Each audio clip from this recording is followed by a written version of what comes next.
승리호를 연출한 조성희 감독님 그리고 송중기, 진선규 배우를 큰 박수로 모시겠습니다. 큰 박수 부탁드립니다.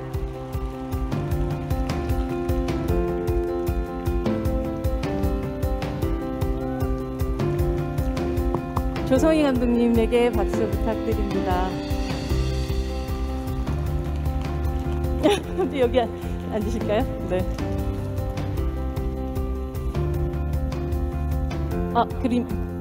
지금 오시고 계신, 바로 저희 뒤에서 함께 있었는데요. 지금 걸어 오시고 계시는 중일 것 같아요. 감독님 서서 이렇게 한번 잠시 저희 이야기를 조금 나눌까요? 부산영화제는 지금 언제 오신 건가요? 어제 오셨나요? 네, 어제 왔고 한 10년 만에 다시 왔습니다. 그렇습니다. 네. 네, 지금 배우분들 속속들이 도착하시고 계신 것 같은데요. 진성규 배우님, 송중기 배우님 지금 자리 하실 수 있으실까요? 네. 네, 진성규 배우님을 큰 박수로 맞아주시기 바랍니다. 안녕하세요. 안녕하세요. 네. 송중기 배우님? 네. 송중기 배우님. 진석기 배우님, 부산국제영화제 관객분들한테 인사 먼저 한번 하고 저희 시작할까요, 그러면? 그 사이에? 네, 안녕하세요. 부산 시민 여러분. 배우 진성규입니다. 반갑습니다. 네. 그리고 송중기 배우님. 배우입니다. 네. 큰 박수 부탁드립니다. 네. 저희 인사하고 자리에 앉도록 하겠습니다. 네. 모두 차렷 인사. 네. 안녕하세요. 자리에 앉아주세요. 안녕하십니까. 네. 우와. 저희 부산국제영화제 방역 자문단의 확인을 받아서 마스크를 벗고 이 행사를 진행하도록 하겠습니다. 네. 마스크 벗고 할게요. 네. 감사합니다. 아까 짧게 말씀하시긴 했지만 이 시간을 손꼽아 기다리신 부산국제영화제 부산 시민 관객분들에게 인사 한 말씀 부탁드립니다. 감독님부터 인사를 들어볼까요? 네, 안녕하세요. 저는 승리호 연출 조성희입니다. 만나서 반갑습니다. 진성기 배우님. 네, 안녕하세요. 저는 승리호에서 타이거박 역할 맡았던 배우 진성규입니다. 진짜 반갑습니다. 와, 잘생겼다. 매기는 거지? 아니, 저를 계속 매기고 계신가요? 안녕하세요. 저는 승리호에서 태호 역할을 맡은 배우 송중입니다. 이렇게 부산에서 인사드리니까 더욱더 기분이 좋은 것 같아요. 반갑습니다. 네, 어제 저녁이었죠. 바로 이 자리에서 부산국제영화제가 개막식을 시작을 하면서 영화제를 시작을 했는데요. 송중기 배우님의 아주 또 매끄러운 진행과 함께 시작이 됐습니다. 감사합니다. 최민식 배우가 너무 보고 싶고 그리웠다라고 얘기하셨던 그 멘트를 굉장히 자연스럽게 받아 이어서 진행을 하시는 것을 보면서 과연 다르구나. 이 뮤직뱅크에서 아시안 뮤직 어워드까지 이어지는 그게 뭐였죠? 맞아요. 송 MC는 거의 송혜 선생님이 있는 송씨 집안의 자랑이라는 생각을 했었는데요. 네. 네. 매 개막식이 사회라는 건 뭐 큰 책임이자 영광이기도 하지만 올해 특히 팬데믹을 뚫고 열리는 이 영화제의 사회를 맡았다는 건 굉장히 특별했던 시간이었을 것 같아요. 네. 사실 작년에 이제 부산국제영화제 조직위원회 측에서 말씀해 주셔가지고 원래 작년부터 약속이 돼 있었어요, 사실. 근데 누구나 다 아는 사실이지만 어려운 상황으로 못했잖아요. 그래서 어제 이제 개막식을 하는데 그냥 처음에 든 생각이 오길 잘했다는 생각이 먼저 들었어요. 그 이유가 정말 저는 뭐 너무나 그 경험도 아직 적은 후배지만 많은 영화 선배님들이 앞에서 앉아 계시는데 다들 조금이라도 도움이 되고자 오신 게 느껴져서 심지어 막 임권택 감독님도 와주시고 임상수 감독님, 봉준호 감독님, 최민식 선배님, 박해일 선배님 앞에 계신데 나도 조금이라도 도움이 됐으면 좋겠다는 마음이 들어서 오길 잘했다는 생각이 들더라고요. 정말 신구 세대가 다 합쳐져서 영화제가 계속 이어지길 바라는 어떤 마음들, 염원들 같은 것들이 느껴졌던 어제 개막식이었던 것 같아요. 진석기 배우님은 극한 직업 이후로 2년 만에 뵙는 건가요? 네, 2년 만에 다시 오게 됐습니다. 올해는 승리호뿐 아니라 테일이라는 작품도 함께 하기도 했고요. 네. 뵐 때마다 이제 뭐 배우로서 영역이 굉장히 확장되어 가고 있다라는 생각이 드는데 매해 또 올해는 또 부산영화제 어떤 다른 느낌으로 찾아주셨는지요? 저는 근데 오기 시작한 지 얼마 되진 않았지만 그래도 다른 느낌보다는 늘 같은 느낌이라서 좋은 것 같아요. 늘 뭔가 이 축제 같고 그리고 이 영화를 사랑해 주시는 사람들 속에서 있다는 것 자체가 이렇게 느껴지기도 하고, 그리고 너무 좋은 바다와 날씨와 맛있는 먹거리와 뭐 그런 것들 그 변하지 않게 저한테 늘 좋아서 계속 또 오고 싶고, 또 하여튼 영화 할 때까지 계속 오고 싶어요. 점점 커지는 환호와 인기도 느껴지시는군요. 오늘 보니까 별로 없는 것 같던데. 여러분, 네, 여러분 동정 감사합니다. 여러분 사랑을 표현해 주시면 감사하겠습니다. 조세호 감독님은 또 부산영화제가 사랑하는 감독님 중에 한 분이신데, 송중기 배우와는 늑대소년이 2012년에 부산국제영화제를 찾았던 기억이 납니다. 해운대 백사장 야외무대, 그리고 또 이 자리에서도 또 인사를 드렸었던 걸로 기억하는데, 정말 서로의 어떤 변화, 그 사이에 그 10년이 주마등같이 이렇게 스쳐 지나가는 오늘이 아닐까 싶은데요. 그 옆에서 또 송중기 배우와 함께 10년 만에 다시 찾은 부산영화제 어떤 기분이신가요? 정말 햇수로 10년 만에 네. 그리고 이 자리에서, 그리고 또 여기 송중기 배우와 같이 늑대소년이 첫 선을 보였던 자리가 바로 이 극장이었어요. 그래서 너무 다시 올 수 있게 돼서 너무 개인적으로도 너무 영광이고, 그리고 앞으로 좀 10년 만이 아니고 4년 만에 뭐 3년 만에 이렇게 자주 오는 그런 부지런한 감독이 되어야겠다, 그런 생각이 들었습니다. 늑대소년 때 여기 모이는 사람들만 극장에 와도 정말 흥행에 도움이 될 것 같다, 그런 말씀을 하셨던 기억이 나는데, 그 영화는 바로 또 700만이 넘는 관객들을 동원하면서 아주 큰 히트작이 됐죠. 그리고 또 10년 만에 감독님 승리호라는 작품으로 또 관객 여러분들을 만나게 되었습니다. 이제 승리호에 대한 또 본격적인 조금 이야기를 나눠볼 텐데요. 승리호는 올해 부산국제영화제 파노라마 부분에 초청이 돼서 오늘 저녁을 포함해서 총 3번의 상영을 하게 되는데요. 이미 보신 분들이 대부분이시겠지만 이 영화가 바로 또 상영 후에 또 지부를 하는 게 아니기 때문에 승리호에 대해서 감독님만의 방식으로 이 영화는 이런 영화다라고 소개해 주신다면 어떻게 말씀해 주실 수 있을까요? 승리호는 이 말을 하지 않을 수 없는데, 한국 사람이 나오는 한국 사람이 우주선을 타고 나오는 영화다. 저는 그렇게 얘기하고 싶습니다. 한국 사람이 우주선을 타고 나오는 영화다. 그 말의 뜻은 무엇일까요? 사실은 우주를 배경으로 한 SF 영화의 대부분들이 어떤 영웅이나 초능력자나 아니면 뭐 우주적인 귀족이나 굉장한 엘리트거나 뭐 이랬는데, 이 승리호 영화에서는 우리나라 한국말을 쓰는 우리나라 사람들, 그리고 뭐 대단한 사람들이 아니고 옆집 총각처럼 보이기도 하고 뒷집 아저씨처럼 보이기도 하는 사람들이 나와서 이 세상을 구하는 그런 이야기이기 때문에, 저는 우리나라 사람들이 우주선을 타고 나오는 영화다, 그렇게 얘기하고 싶습니다. 네, 뭐 전직 엘리트긴 했지만 지금은 굉장히 동네 총각 같은 느낌의 김태호라는 역할에 대해서 또 감독님처럼 송중기 배우님의 표현으로 이 캐릭터는 어떤 캐릭터다 말씀할 수 있을까요? 전형적인 소시민 캐릭터라고 저는 봤어요. 굉장히 시야가 좁고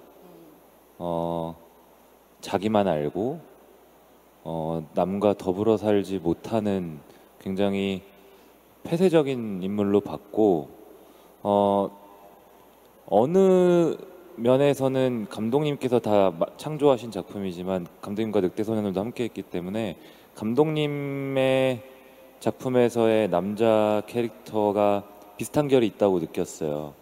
근데 거기서만 끝났다면 매력이 없는데, 결국은 항상 감독님께서 뭔가 이게 더불어 함께하는 그런 감정들을 끝에 많이 그리시는 것 같아요. 제가 2편밖에 감독님과 안 했지만 그런 면이 김태호한테서 성장해가는 모습이 좀 느껴져서 좋았고, 굉장히 현실적인 소시민 캐릭터라서 더 제가 정이 갔던 것 같아요. 네, 뭔가 허세라고는 전혀 느껴지지 않았어요. 감독님 작품이 다 허세가 없어서 그런 것들이 진짜 뚫린 배기가 양말만 봐도 느껴지는 그 허세 그렇죠. 없음. 네, 그게 다 진짜 배기 아닌가라는 생각이 들어서 네, 그게 좋았죠. 보통 사람인 소시민 김태호의 성장을 다룬 이 영화에서 더불어 함께 살아가는 것에서 더불어를 함께 책임지고 계신 타이거박. 그렇죠. 타이거박은 어떻게 이 캐릭터를 소개를 할 수 있을까요, 진성규 배우님? 뭐 어떻게 설명을 우락부락하지만 그래도 뭔가 다른 따뜻함을 가지고 있는, 어떻게 보면 크게는 그렇게 생각이 들고, 영화적으로 봤을 때는 그 더불어질 수 있는 어떠한 좀 그 우주와 한국 사람과 그리고 외국 사람들, 세계인들 사이를 약간 이어줄 수 있는 약간 그런 느낌의 캐릭터라고 생각을 해요.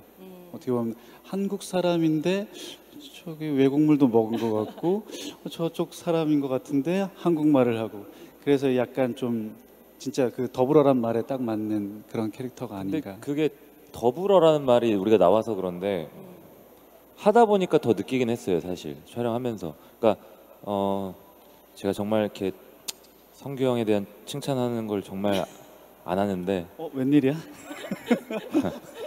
여기까지만 하겠습니다. 네. 듣고 싶어요. 해줘. 네. 성규 형이 실제로도 실제 진성규라는 저한테는 선배님이고 형이지만 사람 자체로도 그 더불어라는 이 가교 역할을 해주시는 존재였어요. 유해진 형, 우리 김태리 배우, 테리가 너무 보고 싶네요. 그러게요. 네. 네. 여기 테리가 있었으면 좋네. 아닙니다, 여기까지. 근데 아까도 오자마자 진성규 배우님이 아니라 김태리 배우가 왔었어야 한다고 그 그렇게 얘기만 또 지금 한 구박을. 수십 번째 하고 있거든요. 근데 실제로도 성규 형이 중간에서 정말 다 이어주고 형이 그런 매력이 있는 사람이라서 그 모습이 타이거박에도 투영이 돼서 실제로도 그런 약간 좀 시너지가 있지 않았나? 그거는 확실한 것 같아요. 네. 정말 지구에서 박수 부탁드립니다. 네, 선배님. 네. 두 분의 아름다운 우정 영원히. 그래도 테리가 아닙니다. 네. 지구에서 굉장히 거칠게 살아왔었던 타이거박의 과거를 생각하면 진석윤 배우님의 필모그래피에서의 이미지와도 굉장히 연결된다는 생각도 들기도 해요. 저희도 사실 범죄도시에서 봤을 때는 참 우락부락한 사람이라고 생각을 했었을 텐데. 그쵸. 그렇죠. 네, 거친 사람. 하지만 그렇지 않은 더불어가는 그런 배우였음을 확인할 수 있습니다. 이 승리호라는 작품은 그 SF 영화 이 장르의 레거시를 그대로 품고 있으면서 과연 SF 영화의 미래는 무엇일까에 대해서도 또 보여주는 그런 작품이라고 생각하는데요. 세 분은 개인적으로 어린 시절에 좋아하셨던 어떤 SF 영화 아니면 SF적인 어떤 순간 같은 게 있으셨나요? 정말 80년대에 아주 그런 E.T. 같은 그런 작품부터 시작해갖고 다양한 작품들이 있었을 것 같은데요. 네, 형 먼저 할게요. 네, 진석규 배우님. 저는 그게 막 공상 과학은 아니지만 네. 약간 판타지적인, 저는 영화를 보고 너무 감동받았던 그 어렸을 때 그 가위손이라는 영화에 그 조니 데뷔 했던 그 에드워드. 네, 에드워드. 그때 그 얼음을 잘라서 눈이 만들어서 그 여자 배우를 위해서 했던 그 순간이 너무나도 제 마음속에도 머릿속에도 제일 크거든요. 그래서 참 SF 그 판타지 이런 영화를 하고 싶다. 너무 해보고 싶다. 저런 감동을 줄 수 있는, 그게 저한테는 좀 머릿속에 있는 그런 장면인 것 같아요. 맞는 그 어떻게 보면 SF를 되게 기술력이라고 생각할 수 있지만 사실 SF의 본질은 상상력이라는 생각이 드는데, 말씀하셨던 그런 가위손에서 보여줬었던 상상력이 우리의 영화적인 두뇌를 얼마나 아주 깨게 만드는가 하는 걸 좀 다시 한번 생각하게 하는 것 같아요. 송중기 배우님 어떤 기억이 있으신가요? 그 지금 기자님께서 말씀하신 상상력이 SF의 생명이라고 생각하는데 저는 거기에 더해져서 좀 제 성향인 것 같은데 약간 동심을 이렇게 건드려주는 면이 있으면 더 좋아했던 것 같아요. 그래서 지금도 조성희 감독님의 시나리오를 그래서 좋아하는 거고, 그런 면에서는 지금 성규 형 말씀하시면서 생각을 해보니까 저한테는 그런 SF가 구니스라는 영화였던 것 같아요. 제 기억에는 초등학교 때 그 학기가 거의 끝마칠 쯤에 이제 교재는 다 내용이 진도가 나갔으니 선생님들이 가끔 이렇게 영화를 틀어주실 때가 있었어요. 그때 담임 선생님께서 틀어주신 영화가 구니스였던 걸로 제가 기억을 하는데, 보면서 정말 신나하면서 그 세계에 들어가서 봤던 기억이 아직도 생생하거든요. 그런 다음에 어른이 되고 나서도 한 번 더 봤을 때도 그 감동이 고스란히 또 느껴지더라고요. 그러니까 승리호를 선택할 때 그 시나리오, 그 영화가 생각이 났었는데, 아, 우리 영화도 좀 내가 어렸을 때 봤던 구니스처럼 그런 영화가 됐으면 좋겠다라는 저만의 그냥 판타지는 있었죠. 네.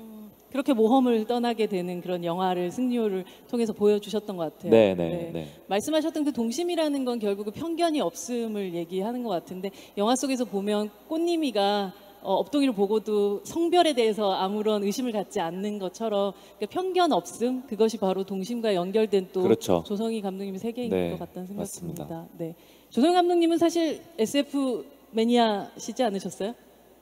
네, 좋아합니다. 네. 네. 저도 뭐 어렸을 때 보고 자랐던 영화들, 그 이제 말씀하셨던 뭐 E.T.나 뭐 백투더퓨처도 그렇고 뭐 그런 작품들을 보면서 그 80년대 미국 블록버스터들 그런 걸 보면서 제가 받았던 감동을 승리호에서 조금 따라해 보고자 조금 제가 받았던 거를 조금 보여주고 싶은 그런 마음들이 있었습니다. 그래서 이제 승리호에 보면은 어딘지 모르게 굉장히 예스러운 부분들이 많이 있는데, 음악도 그렇고 그쵸, 네. 뭐 여러 가지, 그래서 아마 아저씨 분들, 제 나이 또래 아저씨 분들 보면은 아, 옛날에 저런 영화들이 있었지, 뭐 그렇게 봐주시지 않을까, 뭐 그런 생각을 합니다. 네. 이 영화 속에 나오는 어린이들, 뭐 꽃님이도 그렇고 순이도 그렇고, 말보다 그림이나 글로 되게 진심을 표현하고 마음을 전하는 경우들이 많은데, 조성희 감독님이 사실 산업 디자인 전공이시고 또 그림도 굉장히 잘 그리시는 분으로 알고 있는데, 혹시 두 분 배우님께 여쭤보고 싶은 게, 감독님이 이렇게 막 말수가 많으신 편은 아니잖아요. 요즘에 벌크업 돼서 근육은 많으시지만 저희 오늘 저 아까 마동석 형이 들어오는 줄 알았어요. 깜짝 놀래가지고 감독님이 원래 이러지 않으셨거든요. 근데 승리호인데 오늘 범죄도시 영화가 막 생각나고. 아 진짜 감독님 팔 한 번만 걷어주시면 안 돼요? 타이거박을 지금 노리고 계신 것 같아가지고. 감독님이 그 본인의 마음이나 어떤 전달을 하고자 하는 부분들을 말보다는 그림이나 글로 전달했던 혹시 기억 같은 거 있으세요? 그림으로 표현했다거나? 저는 뭐 따로 그런 건 없지만, 저희가 첫 만났을 때 네. 사실 감독님이 산업 디자인을 전공을 하셨고 그림을 잘 그린다 그런 건 전혀 모르는 정보가 없을 때 처음 만나서, 저희가 이렇게 인물들은 이런 인물들이고, 그리고 승리호는 이렇게 생겼고, 그러면서 칠판에다가 그림을 막 그리셨어요. 그 승리호, 지금 나오는 그 승리호의 모든 디자인을 그때 다 머릿속에 다 생각해 놓고 계셨는데, 그때 정말 깜짝 놀랐었죠. 그때 이제 감독님 그림 실력도 알았고, 그리고 캐릭터에 대한 이제 서로 뭐 생각한 것들을 얘기하기 전에 감독님이 그림으로 그 캐릭터의 의상, 헤어 이런 것들을 또 다 그려서 보여주셨어요. 그때 되게 깜짝 놀랐었어요. 결국 그대로 했잖아요. 그래서 그대로 정말 이게 마음에 드는 것 같아요. 그래가지고 저희 스타일들은 감독님의 거의 100%의 그 머릿속에 있는 걸 그대로 재현한 거거든요. 사실 영화라는 것이 보여지는 것이 가장 큰 예술이다 보니까, 그 예술 안에서 그걸 창작한 사람의 머릿속에 정확한 그림을 그리고 있다는 거는 배우들한테 있어서 꽤 큰 믿음으로 느껴졌을 것 같아요. 엄청난 믿음이고요. 네. 그거는 왜냐하면은 감독님께서 머릿속에 그리고 있는 거를 결국은 저희가 이해를 하는 것이 그게 디렉팅인 거잖아요. 그렇죠. 그거를 정말로 고스란히 다 전달시켜 주셨고 저에게 있어서는 성규 형 말씀하신 것도 전 너무나 동의를 하고 제가 촬영 직전이 아니죠. 한 촬영 시작하기 굉장히 좀 오래전에 한 7, 8개월 전에 감독님 사무실에 갔을 때 감독님 방에 현재 저희 포스터에는 안 나왔던 것 같은데 제 사무실 제 방에는 지금 제가 보관하고 있거든요. 이렇게 조만한 직사각형으로 된 검정색 종이에 승리호 그 우주선을 감독님이 이렇게 방에다가 배치하고 계셨더라고요. 그래서 아 저게 벌써 뭐 어디 디자인팀에서 나왔나 했는데 감독님이 그리셨다고 직접. 그죠 감독님? 네. 그래가지고 감독님 저거 하나 주시면 안 돼요? 하고서는 그냥 뭐라도 이렇게 좀 영감을 받고 싶어서. 근데 우주선을 봤을 때 아 이 영화의 색깔이 좀 보이기 시작했던 것 같아요. 제가 생각했던 그런 모습이랑 좀 다르게 예상했던 거랑 좀 다르게 굉장히 낡고 해지고 녹슨 우주선을 딱 그려 놓으셨는데 멋있었어요. 거기에 조금씩 제가 약간 느낌을 받았던 것 같아요. 네.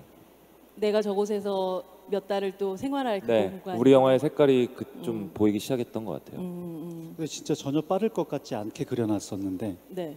빠를 것 같지 않게 전혀 빠르지 않을 네, 것 같아요. 빠르지 않을 속도 것 엄청 느릴 것 같이. 같은. 네, 맞아요. 왜냐하면 진짜 뭉툭한 어떤 딱정벌레 같은 느낌의 그거였는데 그게 변신을 아니, 하는 그거는 제가 빠르게 조종하는 연기를 잘해서 맞아요. 빠르게 조종하는 연기를 너무 잘했고 또 빠르게 또 CG를 잘해가지고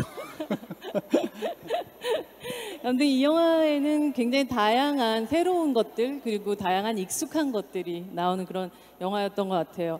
여기 보면 우주 개발 기업이자 또 병든 지구를 대신하는 또 새로운 도시의 UTS라는 게 나오고 노동 비자인 LB12 뭐 이런 거 그리고 인공 중력 막 새로운 시대의 시스템이라든지 뭐 기술 이런 것들 많이 또 생각을 하셨을 것 같고 영화에 쓰지는 않았지만 혹시 나 이런 것까지 생각해봤다 하는 어떤 아이템 같은 게 있으세요? 예, 사실 저희가 이제 이 영화를 이렇게 설계하고 그 설정 같은 것들을 이렇게 다듬고 할 때 네. 굉장히 그 영화에는 안 나오는 그래서 예를 들면 우주 엘리베이터다 그러면은 뭐 우주 엘리베이터가 이 지구상에 어디에 있고 몇 개가 있고 그 다음에 어디서 탈 수 있고 그 다음에 어디에 많이 몰려 있고 지상 몇 미터에 있고 이런 것들을 저희가 이제 다 바이블로 만들어 놨었어요. 아, 뭐 고속터미널은 어디 있고 하는 그런 식으로요. 네, 그렇죠. 네, 네. 그래서 뭐 미국에는 한 뭐 40몇 개 있고 뭐 이런 식으로. 그런데 사실 이제 우리는 그 설정 놀이가 재밌어서 뭐 그때 했는데 사실 괜한데 힘을 빼지 않았나 생각이 들기도 하고 그러니까 이제 말씀하셨듯이 이 영화에는 굉장히 너무나 그 진보된 기술이 나오기도 하지만 한편으로는 뭐 현찰도 쓰고 그렇죠. 그리고 뭐 수레를 끌고 다니기도 하고 네. 그다음에 뭐 공구 같은 거는 그냥 지금 쓰는 공구랑 똑같이 쓰고 그래서 저는 그리고 우주선을 운전할 때도 굉장히 몸을 많이 써가면서 이렇게 운전을 하고 저는 그런 것들이 이 영화의 어떤 인간을 보여주고 또 어떤 힘든 노동 그리고 액션의 박력 이런 것들을 보여주기 위해서 좀 필요했기 때문에 그런 아직 지금도 쓰고 있는 기술들을 그때도 쓰고 있지 않을까라는 상상으로 그렇게 만들었던 것 같습니다. 지금도 쓰고 있는 고스톱 기술도 계속 이어져서 쓰고 있는 네. 영웅문 같은 책도 다시 또 읽고 있는 그런 어떤 신구가 자연스럽게 조화된 그 미래의 모습이 더욱더 사실적으로 다가왔었던 것 같아요. 그 타이거박 같은 경우는 뭐 이름도 이름이지만 그 문신으로 봤을 때 이미 타이거인 느낌이 확 들잖아요. 네, 사실 잘 보이진 않았겠지만 등 뒤에 타이거 있었거든요. 아, 그걸 매일 그리셨을 거 아니겠어요? 네, 매일 그게 이제 매일 그리기는 너무 힘이 드니까 보이는 부분은 그 자체를 판박이를 만들어서 매일 아침부터 붙이고 촬영 끝나면 지우고 집에 가고 그래서 제일 먼저 그게 콜 시간이 제일 빨라가지고 저희 배우들이 이제 아침에 네. 분장실에 제일 먼저 들어가는데 그걸 저희는 콜타임이라고 하는데 콜타임이 가장 보통은 한국 영화 현장에서는 이제 후배들부터 먼저 도착하고 이런 게 있어요. 그러면 제가 먼저 가야 되는데 형이 항상 1시간 반 제일 빨랐어요. 온몸에 그 판박이를 붙여야 돼서 그래서 매일 고생이 붙이고 많았죠. 지우고. 그 머리도 막 그 드레드 헤어라고 드레드 하나요? 헤어, 네. 하니까 웃으면 안 되는 건데 형이 그때 담이 오는 거예요, 계속 목에. 그러니까 왜 그러냐고 형한테 물어봤더니 이게 무거워서 그런가 뭐 그게 아니고 드레드 헤어 때문에 이 진짜 머리를 한 거라서 형이 잘 때 베개를 이렇게 못 뺀대요. 그러니까 맞아요. 맨날 이렇게 옆으로 하고 자야 돼서 그리고 그 머리를 드레드는 또 감아야 냄새가 날까봐 네. 제가 그 얘기는 안 처음에- 하고 있었는데 처음에 한 일주일 반 참다가 네. 한번 감았어요. 근데 네. 이게 감을 때 조심하라고 한 거는 잘 말려야지 냄새가 안 난다고. 근데 이게 정말 감고 말리는 데만 1시간 40분이 2시간 정도가 걸려요. 왜냐면 이게 너무 촘촘한 섬유라 물을 털고 털어도 이게 한 1시간 40분 말려도 안 털려요. 그래서 마지막엔 계속 이렇게 하거든요. 야, 그러다 그렇게 목이 아파가지고 자다가 또 한쪽으로 이게 배다가 이렇게 돌리고 싶으면 이게 해서 다시 일어나서 머리를 이렇게 하고 이쪽으로 또 베고 이렇게 자고 그러고 목이 너무 아팠어요. 그래서 담이 오신 거군요. 네, 담도 많이 왔었어요. 거의 산업재해 아닙니까? 그 정도면? 네. 근데 배우들한테는 이제 세트로 들어갈 때 이 영화가 비로소 좀 느껴지는 부분도 분명히 있을 테고 이렇게 그 말씀하셨던 것처럼 헤어라든지 분장이라든지 이런 것들이 아주 강력한 캐릭터들 같은 경우 그걸 마침내 입었을 때 배우로서는 정말로 이 캐릭터 안으로 들어간다는 생각이 드셨을 것 같아요. 진성규 배우님. 진성규 배우님? 네. 저요? 네. 선배님, 네. 선배님 집중하세요. 네. 선배님, 네. 네. 저는 진짜 정말 그러니까 이런 SF 영화에 제 모습이 아닌 모든 게 바뀌어져 있는 상태가 된 거잖아요. 그래서 사실 분장을 하거나 뭐 이렇게 문신을 하거나 머리를 하거나 이게 조금은 육체적으로 힘들었을 수 있는데 스트레스가 전혀 없었어요. 왜냐하면 하고 나서 이렇게 화면 속에 저희가 연기를 하기 시작하면 참 다른 사람으로 내가 그 자리에 다른 인물로 다른 생각으로 존재한다는 게 좀 되게 그 현장 자체도 저한테는 판타지 했었거든요. 그래서 되게 좋았던 기억밖에 없어요. 그게 기자님께서 질문해 주신 그 개념에 있어서는 확신하건대 네, 형도 그런 건 없었던 거. 왜냐면은 아까 말씀드렸다시피 감독님께서 처음에 잡아주셨던 비주얼이 결국 다 그게 실제화가 됐었고 확신이 있었기 때문에 스태프들도 너무나 잘 만들어 주셨고 저도 마지막에 옷을 다 입고 마지막에 항상 하는 게 태호의 인이어였거든요. 그걸 차면은 항상 확신이 있었어요. 김태리 씨도 그랬을 거라고 생각을 해요. 근데 이런 대화는 해본 적은 없는데 제 그냥 예상에는 유해진 형이 그런 거에 있어서는 조금 확신이 덜하지 않으셨을까? 왜냐면은 업동이를 결과를 본 적이 없잖아요. 혜진 그쵸. 형 본인의 캐릭터인데 그렇죠. 네.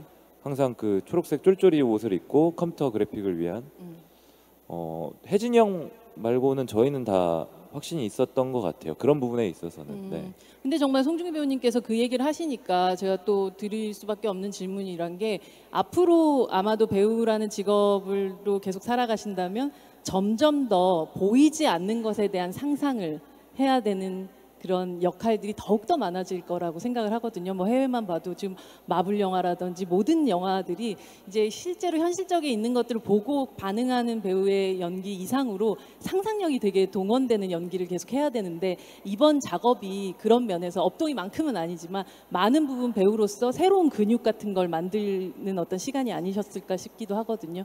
송중 배우님 어떠셨어요? 와, 새로운 근육이라는 표현이 그러네요. 기자님 말씀이 맞는 것 같아요. 네, 새로운 근육이라는 표현이 참 멋지고 좋은데,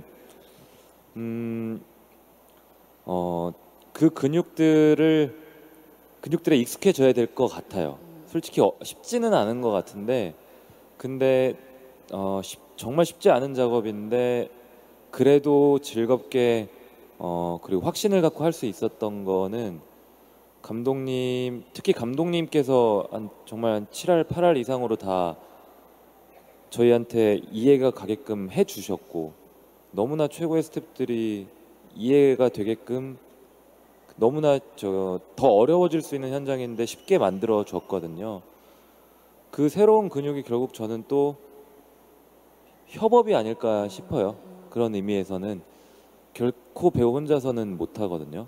예, 그런 의미에서는 그 새로운 협업이라는 근육들이 더 만들어지면 뭐 너무 좋죠. 예. 정말 그런 협업이라는 것이 있을 때 나올 수 있는 게 현장에서 만들어지는 아주 기분 좋은 우연들 같은 거라고 생각을 하거든요. 그거는 절대 영화 제작비 계산기로 두드려서 나올 수 없는 없죠. 네. 엄청난 게 있죠. 예. 이 승리호 중에서 배우분들이 현장에서 아주 뭔가 기분 좋은 우연 속에서 탄생한 것 같은 그런 장면이 기억나시는 장면들이 있을까요?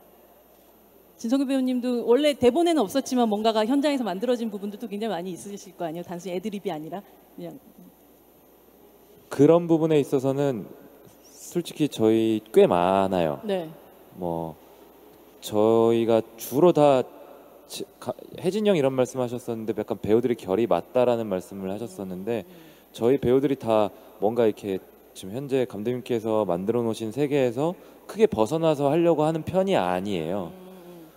근데 거기서는 선봉장이 혜진이 형이었는데 혜진이 형께서 굉장히 신선한 대사를 한 글자라도 한 문장이라도 쳐주시면 그런 것들이 저희 캐릭터들 관계 형성하는 데 도움이 됐던 장면들은 많아요. 그게 저는 고스톱 씬이었던 것 같고 저 예고편에 나왔었는데 형이 그러죠. 입 좀 다물어. 그러면은 난 입 벌린 적이 없는데 업동이는 입이 없어요. 근데 불빛만 이렇게 있죠. 네. 그렇죠. 네. 혜진이 형이 난 입이 없는데 그게 형의 애드립이었거든요.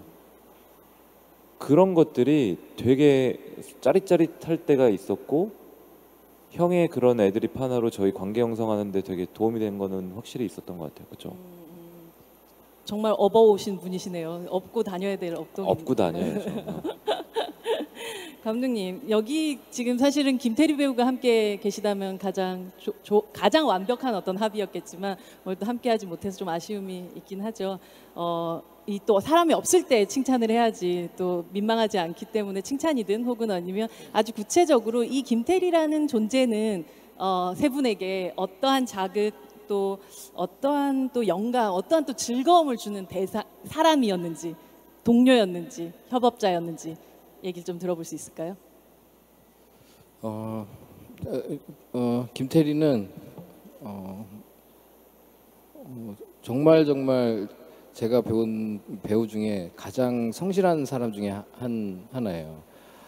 너무 많이 준비를 하고 그리고 스스로도 너무 많이 고민하고 그런데 그 현장에서는 또 너무나 유연하고 이런저런 변화에 항상 열려 있고 그리고 자기 소신이 굉장히 뚜렷하고 하여튼 그래서 저는 그 작업하면서 이런 작업을 대하는 태도나 아니면은 그런 진지함 이런 거에 있어서 너무 존경스러운 순간들이 많이 있었고요. 그리고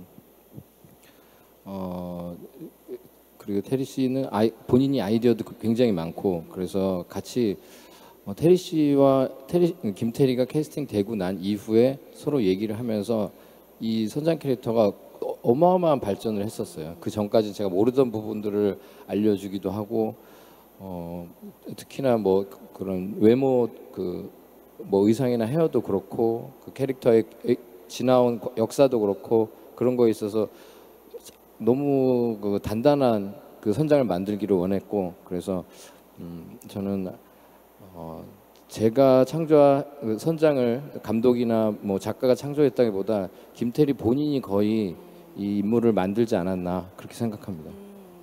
인물을 만들어가던 과정에 대한 얘기를 감독님이 해주셨다면 두 분 배우께는 김태리 배우와 함께 또 연기하면서 또 어떠한 호흡들을 또 주고 받으셨는지 궁금합니다. 네. 저는 일단 배우 대 배우로서 그러니까 처음 만났는데 그러니까 저의 약간의 뭐 삶을 살아가는 철학 중에 하나가 뭐 좋은 배우, 뭐 좋은 직업을 갖기 전에 일단 좋은 사람이어야 된다라는 게 있는데 테리는 참 좋은 배우인 건 알았지만 정말 지내면서 좋은 사람이구나라고 진짜 한껏 이렇게 좋을 수가 있나? 이렇게 좋을 수가 있나? 네, 진짜 어떠한 뭐 선을 가지고 누군가를 바라본다거나 이런 것 없이 그저 열어놓고 그 사람을 온전히 봐주고 그리고 좋은 것들을 칭찬해주고 그리고 부족한 걸 얘기하게 되고 그러면서 진짜 그 뭐 준기나 혜진이 형님이랑 같이 감독님하고 다 얘기하고 맨날 놀면 그냥 그렇게 좋았어요. 뭐가 없는데도 그렇게 좋았고 연기를 하는데도 참 좋은 사람이니까 내가 이렇게 좀 잘 못해도 조금 그래도 그걸 채워줄 수 있는 약간의 그런 사람이었어요. 저도 형이랑 비슷한 얘기인데 김태리라는 배우를 저는 싫어하는 사람을 본 적이 없거든요. 배우로서는 너무나 다들 알고 계시기 때문에 그 얘기는 빼더라도 그냥 사람 김태리로서도 저에게는 어떻게 보면 장선장이랑 비슷한 느낌이 많았고 그렇게 작은 체구의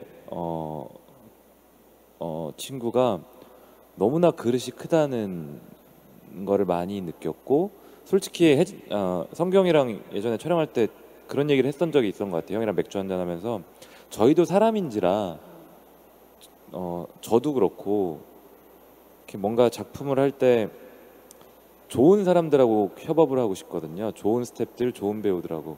저 사람이 좀 그러면은 같이 하기 싫다는 사람 솔직히 있어요. 말은 못 하겠지만. 근데 저도 그런 사람이 되면 안 되겠죠. 누구한테. 그죠? 근데 형이랑 그런 얘기하면서 우리는 그런 면에서는 좀 많이 복을 받은 것 같다.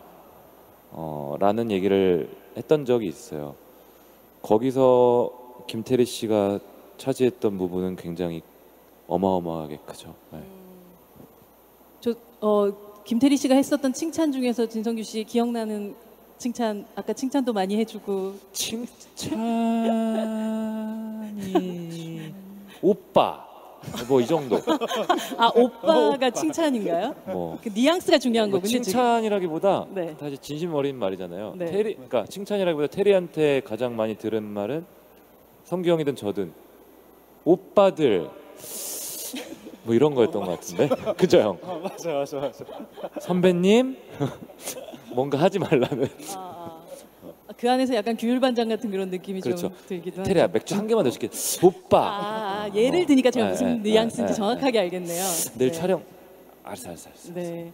감독님이 사실 이렇게 선한 본성으로 절대 하지 못했던 어떤 기합 같은 걸 다 넣어주신 것 같다는 선장이었어요. 생각이 진짜 장선장이셨네요. 네. 이 송중기 씨, 이 태호라는 캐릭터는 아이를 자기의 말하자면 실수로 잃은 되게 아픔을 그쵸. 가진 아버지인데 또 그런 어떤 개인적인 무게가 있는가 하면 또 동시에 승리호 팀과 함께 있을 때는 뭔가 이 사람이 좀 무심한 데서 나오는 코미디 혹 같은 것들이 또 있잖아요. 네네. 이 캐릭터의 어떤 균형을 잡는 것이 결국은 이 영화의 균형을 잡는 것과 이어졌을 것 같다는 생각 들거든요. 그렇죠. 사실 그거는 제가 티는 안 내려고 노력했지만 저는 솔직히 많이 불안하고 고민했던 지점들이었어요. 그게 뭐였냐면 감독님한테 그랬는지 제가 제작사 대표님한테 그랬는지 촬영 전에 그런 얘기를 했던 적이 있는 것 같아요. 과연 이 영화를 봐주시는 관객분들이 송중기라는 배우가 부성애를 가진 아기를 대하는 감정을 받아들여 주실까? 그게 제가 거기에 도움이 안 된다면 제가 이 영화를 하면 안 되겠다는 생각 말씀을 드렸던 것 같아요. 그러니까 과연 대중분들께서 송중기라는 배우가 아버지라는 존재를 표현하는데 공감을 해주실까? 제가 그게 제 스스로 되게 많이 저는 좀 많이 힘들었던 것 같아요. 저도 도움이 되고 싶으니까 영화에. 근데 지금도 그게 저는 잘 모르겠어요. 공감을 해주셨는지 잘 모르겠는데 저는 아까 말씀드린 이 협업 덕분에 제가 그걸 좀 그래도 극복할 수 있었고 밸런스 맞추는 거는 걱정이 없었어요. 워낙 그냥 됐어요.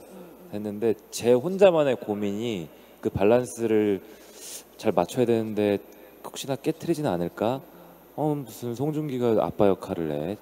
공감이 안 되는데 이런 것 때문에 제가 밸런스를 무너뜨리지는 않을까 고민을 꽤 많이 하긴 했었어요. 네, 네. 하지만 그 아빠를 바라보는 순이의 얼굴이 결국은 이 사람이 아버지구나를 더 느끼게 해줬다고 저는. 또 그 배우의 또 힘이 있었던 거죠. 네, 맞아요. 또 그 어린 배우가 또 그만큼의 에너지를 서로 그냥 리액션, 액션을 받고 맞아요. 하는 그 분위기가 결국은 많이 고민을 하셨겠지만 결과적으로는 이 영화 속에서 송중기라는 배우의 또 새로운 또 아버지의 모습을 또 만날 수 있는 네. 기회를 여러분들이 또 맞이하게 되셨던 것 같다는 생각 듭니다. 사실 감독님 최근에 뭐 오징어 게임처럼 하나의 영화, 하나의 작품이 나왔을 때 전 세계가 지금 반응하는 속도가 너무너무 빠른 이런 작품들이 많이 그렇죠. 나오고 있잖아요. 더 이상 이제 한국 관객, 한국 영화 이런 게 굉장히 무의미한 어떤 시대가 된 것 같아요. 승리호를 제작하실 때도 이 높아진 관객들의 어떤 뭐 테크니컬한 어떤 눈높이도 분명히 또 있으셨을 테고 관객들의 이 무국적성 결국은 넷플릭스를 통해서 같이 또 결국은 그렇게 됐을 때 이 무국적성이라는 것들이 굉장히 중요한 부분이기도 했을 것 같아요. 예, 그렇죠.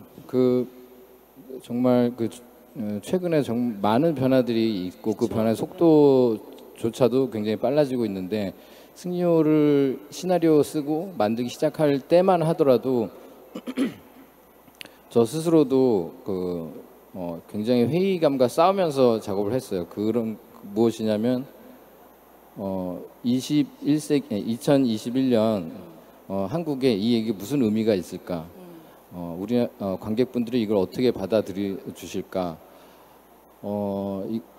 이게 우리 지금 사회에 뭘 얘기하고 있는가 이런 것들 이게 이 영화가 그래서 뭐 존재 이유가 있는가 이런 굉장히 복잡한 생각들을 하고 작전을 짜게 되고 본의 아니게 머리를 굴리게 되고 이랬는데 지금은 사실은 그런 것들이 좀 무용해졌다. 왜냐면은 많은 작품들이 이제는 한국에서만 소비가 되지 않을 것이기 때문에 앞으로도 더 그렇고 그래서 남은 것은 정말 그 스토리 본연의 힘 그리고 상상력 그리고 한국뿐만이 아니고 범인류적인 가치 이런 것들이 더 좀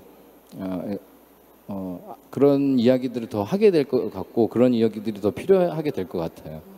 앞으로 그래서 이제 그 기획 단계에서부터도 조금 접근 방식이 다르지 않을까. 영화도 그렇고 드라마도 그렇고 그렇게 예상해 봅니다. 제가 어제 감독님하고 잠깐 한 얘기가 있는데 이번에 느꼈어요, 기자님. 제가 저번 주에 그 보고타라는 영화 때문에 해외 촬영을 갔다가 들어왔는데 키프로스라는 그 유럽의 섬에 가서 찍고 왔거든요. 그러면서 이제 있는데 죄송합니다. 섬에 가는 비행기가 굉장히 작아서 다닥다닥 붙어 있었는데 외국인들만 있잖아요. 네.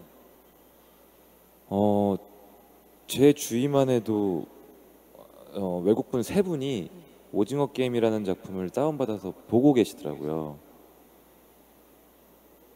너무 많이 그러니까 제 주변에만 비행기에 사람이 별로 없는데도 경비행기라서 그렇게 3명이나 보고 있으면 많이 보고 있는 거거든요. 그렇죠. 네.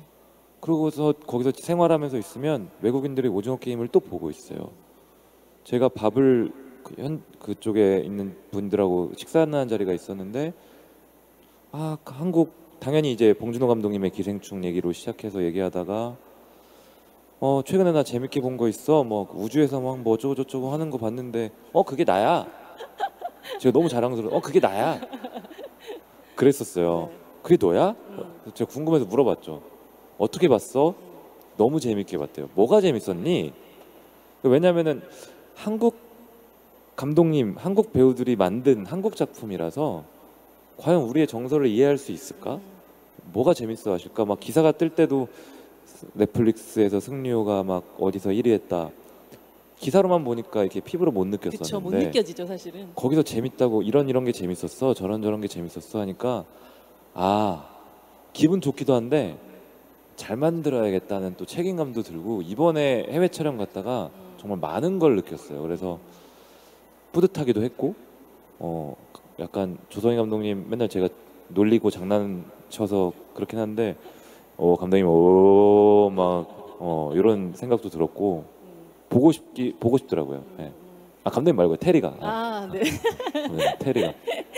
정말 감독님이 처음에 얘기하셨던 한국 사람이 나오는 우주 영화 SF다라는 것이 결국은 그냥 그대로 바뀌지 않고 이어지더라도 결국에 세계적으로 또 사랑받을 수 있는 그런 컨텐츠가 되고 그런 것 같아요. 그렇게 되는 것 같다는 생각이 들어요. 진짜 놀랐어요. 네. 네. 오히려 어떤 외국 사람들의 취향에 혹은 뭐 세상의 기준에 맞춘다기보다 우리가 우리 것들을 아주 꾸준하게 하다 보면 이제는 이미 시장적으로 그것들이 함께 즐길 수 있는 시대가 됐다라는 생각이 들어서 승리호의 또 이런 어떤 출발이라는 것이 결국 뭐 오늘 우린 영화제에 함께 있지만 영화제 자체도 어떻게 바뀔 수 있을까에 대한 고민도 하게 되는 그런 생각을 하게 됩니다. 네.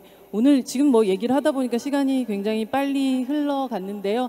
관객분들 그리고 사실 이 시간을 또 네이버 나우에서도 함께 또 보고 계신데 멀리 계신 분들 그리고 이 자리에 함께 계신 분들에게 인사 말씀, 마지막 인사 말씀 그리고 앞으로 또 어떤 계획들 가지고 계신지 또 얘기 들어보도록 하겠습니다. 감독님부터 들어볼까요? 네, 지금 이 자리에 함께 해주신 분들 그리고 이거를 지켜봐 주신 분들 너무 감사하고 그리고 앞으로 이제 영화 더 자주 만들어서 더 부산에 자주 오도록 하겠습니다. 네, 감사합니다. 네, 뭐 너무나 뭐 오랜 시간 동안 많은 분들이 얘기하셨겠지만 힘들고 어려운 시기가 지속되고는 있지만 그래도 위안을 줄 수 있고 조금은 희망을 줄 수 있는 그런 작품들 많이 만들어서 내년에도 울지 마세요. 울지 마세요. 울지 마세요. 그래서 내년에도 또 오고 싶고 그때는 정말 더 북적북적 즐길 수 있는 그런 자리가 되길 기도하겠습니다. 감사합니다. 너무 기분이 좋고요. 만나 뵈서 정말 진심으로 너무 기분이 좋고요. 아까 성규 형이 의자에 앉자마자 저한테 그러더라고요. 되게 너 편해 보인다 뭐 그랬잖아요. 정말로 마음이 편해요. 이렇게 항상 관객분들 만날 때 긴장되고 더 부담스러울 때도 많은데 잘 보이고 싶은 마음에 근데 굉장히 기분이 좋은 것 같고 좋고요. 편하고요. 너무나 이렇게 승리호를 통해서 사실 무대 인사를 한 번도 못 했었거든요. 그렇죠. 네. 네. 제가 정말 좋아하는 행사가 무대 인사인데 드디어 이렇게 뵐 수 있게 돼서 너무나 좋고 이렇게 와주셔서 정말 너무너무 감사드리고 오늘 승리호 이제 상영할 텐데요. 저도 재밌게 볼 거고 관객분들께서도 혹시 보신 분들이 있더라도 한 번 더 재밌게 즐기셨으면 좋겠습니다. 정말 와주셔가지고 진심으로 감사드립니다. 환영합니다. 네, 큰 박수 부탁드립니다. 저희 오늘 함께해 주신 감독님과 배우분께 큰 박수 드리면서 저희 잠시 요 자리 치우고 앞에서 사진을 찍는 시간을 가지도록 하겠습니다. 큰 네. 박수 치면서 저희 이 자리 마감하도록 하겠습니다. 감사합니다. 네, 여기 앞으로 서 주시면 되고요. 좌측에서부터 이제 한번 시선을 주시는 시간을 갖도록 하겠습니다. 네, 앞으로 가주십시오. 네, 네. 네, 감독님 가운데로 가세요. 네, 감독님 네, 왼쪽부터 보도록 하겠습니다. 저 무대에서 네, 가운데로 가시겠습니다.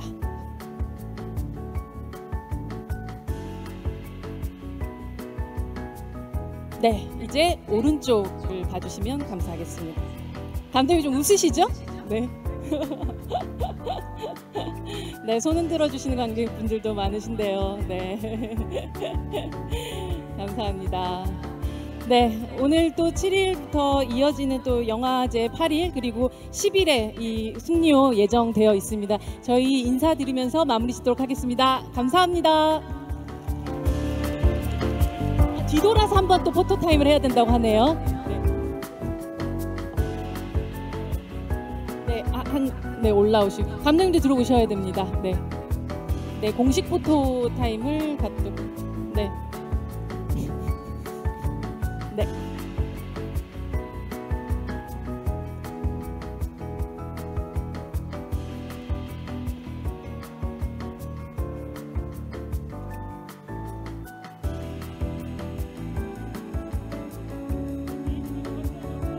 손 한번 흔들어 주세요. 네. 네, 손 부탁드립니다. 네.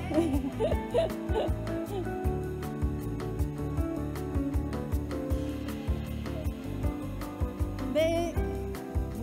아, 이제 V타임이군요. 네. 본격적으로 시작된 2021년 부산국제영화제 앞으로 더 즐기시기 바라고요. 저는 백은하였습니다. 감사합니다.